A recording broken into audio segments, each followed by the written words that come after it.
আসসালামু আলাইকুম বন্ধুরা, কেমন আছো তোমরা? আশা করি খুব ভালো আছো। আমি তো বন্ধুরা আল্লাহর রহমতে ভালো আছি। আজকে আমি কই মাছ ভাপা বানাবো, সেটা হচ্ছে আমি ফ্রাই প্যানে করব। আমরা ভাতের ভিতরে দিই, মাঝে মাঝে আমি এভাবেও করে খাই যখন আমি ভাতের ভিতর দিতে পারি না তখন।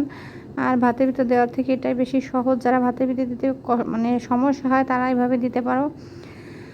আর এই দেখো আমি মাছটা মেখে নিয়েছি। মাছ মাখানোর ভিতরে দিয়েছি হচ্ছে ধনিয়া বাটা, জিরা বাটা, রসুন বাটা, পেঁয়াজ বাটা, আদা বাটা, শুকনো মরিচের গুঁড়া, কাঁচামরিচ ফালি, পেঁয়াজ মানে কেটে দিয়েছি, লবণ, হলুদ আর হচ্ছে সরিষার তেল। আর আমি এটা দেওয়ার পরে ভালো করে মেখে কিছুক্ষণ রেখে এখন আমি হচ্ছে পাতার ভিতরে একটা একটা করে মাছ দিয়ে দিয়ে এটা আলাদা আলাদা করে মেখে তারপরে হচ্ছে রেখে দিব।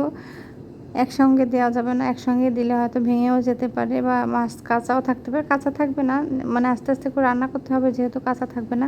আর এই দেখো আমার মাছগুলো সব পেঁচানো হয়ে গিয়েছে। আর এই পাশে আমি হচ্ছে পানি তুলে দিয়েছি আগে থেকেই ফোটানোর জন্য। ফোটানো পানির ভিতর দিলে বেশি ভালো হয়। পানিটা ফুটে উঠেছে, এখন আমি দিয়ে দিচ্ছি হচ্ছে কিছু আলাদা পাতা রেখেছিলাম সেই পাতাগুলো, কারণ এই পাতাগুলো দিলে হচ্ছে মাছের যে পাতাগুলোটা লেগে যাবে না। যদি বাই চান্স লেগে যায়, মানে মাঝে মাঝে যদি নাড়া দাও তাহলে লাগবে না।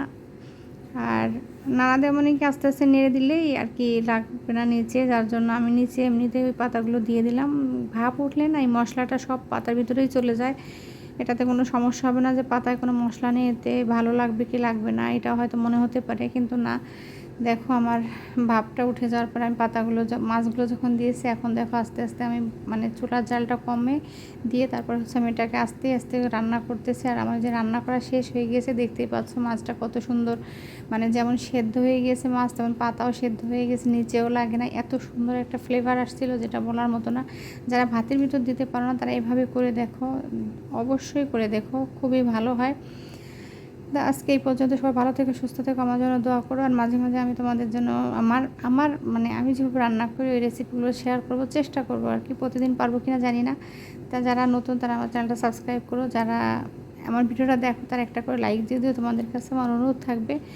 তা সবাইকে আল্লাহ হাফেজ।